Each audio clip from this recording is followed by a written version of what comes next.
If you skim the police blotter, the entries around 3 in the morning look like noise. Suspicious person, area check, no contact. But behind every polite line is a door that thudded like a heartbeat and a person who decided to keep the chain on. 14 listeners sent these to me with names changed and street numbers blurred, on one condition. Don't turn these into courage contests. These are let's not meet stories, and the rule is simple. If someone you love knocks at 3 a.m., they aren't who you love. If a voice uses your name through the wood, you didn't hear it. If the peephole shows whatever you most want to see, step back. What follows are home alone nights that begin with a knock. Keep lights low, judgment high. The last thing the dark wants is a witness with good boundaries. First knock. 10th floor condo with a hallway that carries sound like a pipe. At 3:01 a.m. slow, considerate rapping came, 3 short, 2 long, 3 short. Like someone practiced being non-threatening.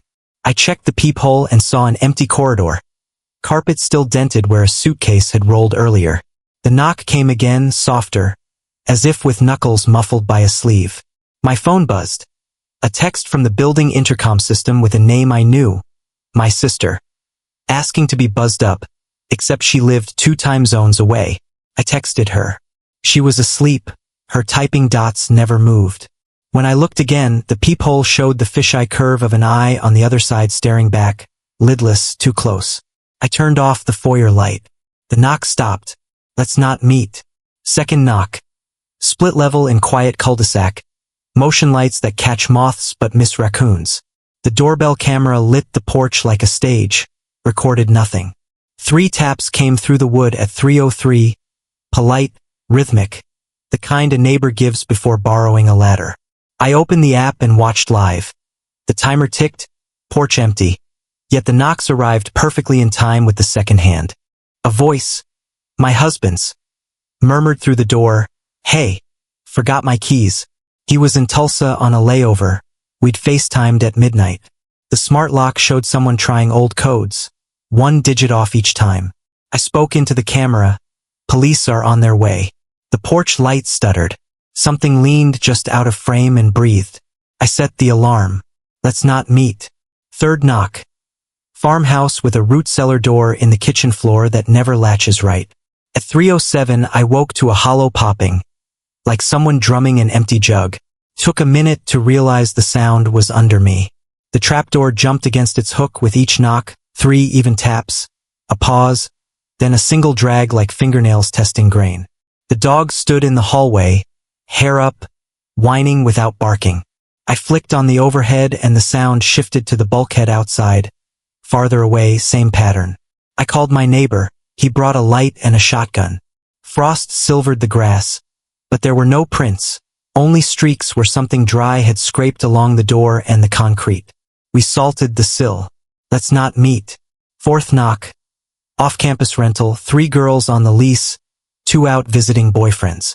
At 3 o'clock on the dot, a brisk RA-style knock snapped me awake. Firm, friendly, authority in the rhythm. Through the peephole, nothing but the stairwell light humming. My phone lit with a text from our RA. "Don't open for me. I'm not doing rounds." Then another message, same number. Seconds later, "Hey, open up for a quick check." I screenshotted the thread, heart pounding. The knob jiggled. Then the chain pulled from the outside like a fish tugging a line. I called campus police and read the RA's earlier text aloud. The jiggling stopped. In the morning, we found a copy of our door key on the mat. Wax still flaked on the blade. Let's not meet. Fifth knock. Side-by-side duplex, thin shared wall. The neighbor's side empty after a move out. At 3:12, for knocks came, spaced like my address numbers. 1-4-3-2, pause, then again. I said, through the wood, wrong side, thinking of deliveries. The knocking shifted to the shared wall and repeated the code until the drywall dusted my baseboards. I texted the landlord. He replied with a photo of the empty unit's bare floors, timestamped midnight. In the morning, a white envelope sat between our doors with no stamp, no return. Inside was a realtor's flyer for a foreclosure across town. In the margin, my address numbers were circled, then scratched through hard enough to tear the paper. I bought a longer deadbolt. Let's not meet. Sixth knock. Coastal townhouse during a storm that took the grid dark and made the hallway a well.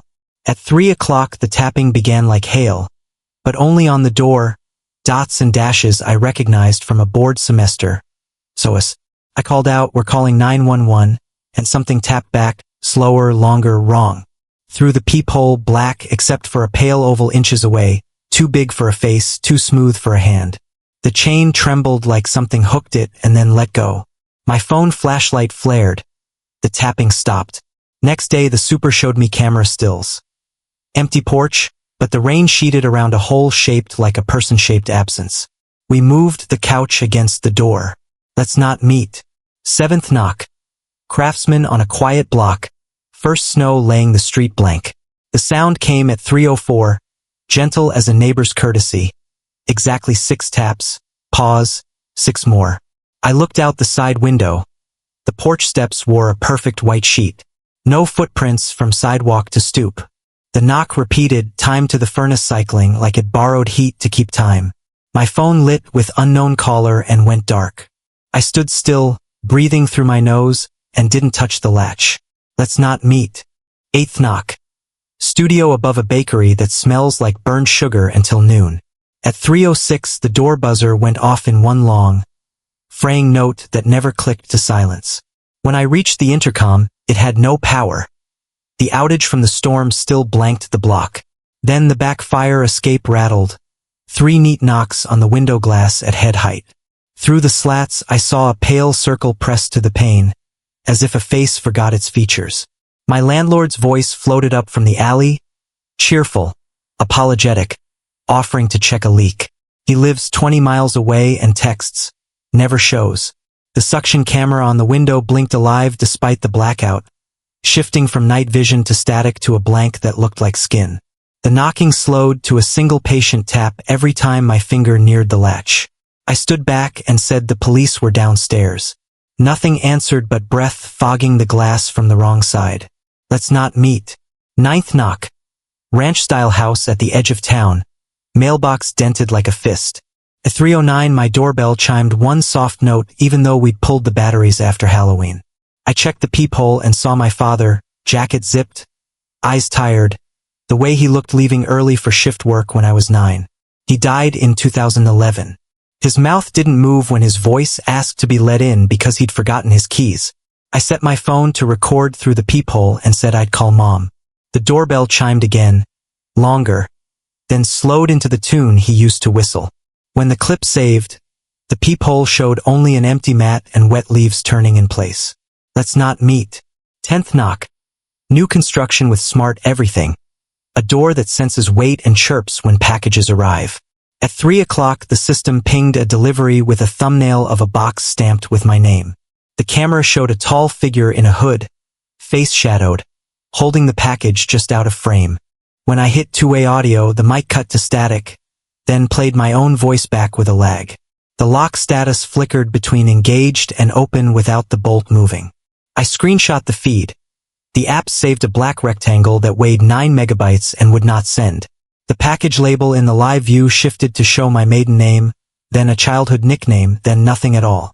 I armed stay, called a neighbor, and let the door beep into an empty hallway. Let's not meet. 11th knock. Townhouse with a sidelight window of rippled glass that turns everyone into a ghost. At 3:15 the rap came, 3 quicks like fingertips learning the tune.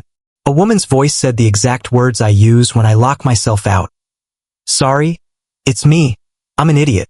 The rippled glass showed the curve of a shoulder, a tilt of a head, features always on the edge of forming. I texted my roommate and heard the buzz on the coffee table behind me. Then the light from the sidelight bent across the wall like water and made a second shadow standing inside, facing the first. No one stood there. I turned off the hall lamp and the knocking stopped like a toy running down. Let's not meet. 12th knock. Basement apartment where the ceiling pipes tick like a metronome when the boiler kicks. At 3:02 the door buzzer carried a static hum I felt in my molars. Between hums, a man said the manager sent him to snake a drain before morning. Water moved somewhere in the wall, but the sink ran clear, the tub dry, the floor clean. He knocked in 6s like a work order number, then tapped once on the peephole so the glass blinked. I called the manager. Her ringtone trilled from upstairs where no one had moved in. The hum faded, the pipe stopped ticking, and the knob turned exactly as far as the chain would permit. I sat with my back to the fridge until dawn. Let's not meet. 13th knock. A cabin used as a winter rental, wood stove popping, cell service an hour's walk up the hill. At 3:11 the door shook 3 times like someone stamping snow from boots. I called, "Who's there?" and a man gave the name of the ranger I checked in with, including the exact joke he used about bears. I moved to the back window and saw prints in the snow start 3 feet from the porch steps. 5 perfect ovals pressed into powder, then nothing. When I said I'd call dispatch, the voice used my dad's first name, clean as a bell, and asked if the wood stove was drawing. I threw 2 splits on, shut the damper, and waited for light. Let's not meet. 14th knock. Top floor walk up with a security door and a habit of sleeping with podcasts on low. At 3:08 my show paused by itself and the room went quiet. I heard the building breathe. 3 taps landed on the metal like coins, then a 4th that made the hinge ping. I looked through the peephole and saw a delivery uniform with my favorite takeout's logo, cap brim low, hands full of a paper sack that never moved. The voice said my first name and my apartment number like a cashier reading a receipt. I hadn't ordered, but the smell of sesame and ginger slid under the threshold in a warm thread that made my mouth water. Behind me, the kitchen light blinked on even though the switch stayed down. The peephole view widened a fraction, like a lens flexing, and the cap brim lifted enough to show nothing at all where a face should have been. The bag twitched as if settling in a hand that wasn't there. My phone lit with a push from the restaurant, 3:08, thanking me for a tip I hadn't given. Let's not meet.